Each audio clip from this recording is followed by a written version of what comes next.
Daddy మమ్మీని కొట్టిండా? నువ్వు చూసావా? ఎందుకు కొట్టాడమ్మా? తెలీదా ఎందుకు కొట్టాడు?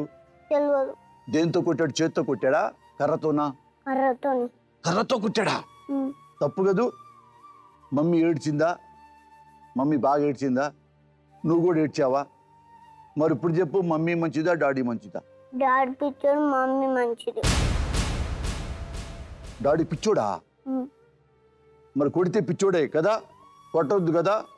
ఇట్లా పట్టుకొని ఇట్టా ఇట్టా ఇట్టా ఇట్టా కొడితే పిచ్చోడే. ఇదిగో ఇట్లా ఇట్లా ఐ లవ్ యూ అంటే మంచోడు. మమ్మీని కొట్టాడు కాబట్టి పిచ్చోడు, అవునా?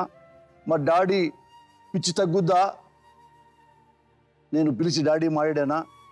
నీకు వెంకటేష్ చెప్పాడు నాకు నీకు పిచ్చి అంట కదా, మమ్మీని కొట్టావంట కదా, ఎందుకు తప్పు కదా అని అడగమంటావా? నువ్వు ఇక్కడ ఉంటావా బయటికి వెళ్తావా? అడిగేటప్పుడు బయటికి వెళ్తావా? వాళ్ళిద్దరిని పిలిచి అడగమంటావా? పో నాన్న బయటికి వెళ్ళి నాన్న.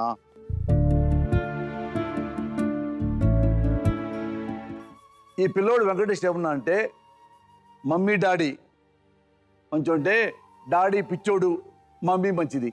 ఎందుకు పిచ్చోడు నాన్న అంటే మమ్మీని కొడతాడు.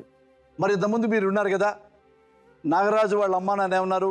మా అబ్బాయి అమాయకుడు, మంచివాడు, ఏం చెప్తే చేస్తాడు అని చెప్పారు. ఇంకో ట్విస్ట్ ఏంటంటే, ఎవరైతే నాగరాజు భార్య ఉందో భార్య నాన్నగారు అతనేమంటాడు? అల్లుడే మంచివాడు అనే లెవెల్లో మాట్లాడాడు. కన్న కొడుకు ఏమన్నాడు? కన్న కొడుకు దగ్గర నుండి చూస్తారు కదా, ఎప్పుడు ఈ మామ అల్లుడిని దగ్గర నుండి చూడలేదు కదా, పిల్లల దగ్గర నుంచి చూస్తారు. అందుకనే పిల్లల్ని అడిగా. సరే, వాళ్ళిద్దరిని మనం కూడా దగ్గరగా చూద్దాం. నాగరాజు భార్యని ఒకసారి నాగరాజు భార్యని పిలవండి.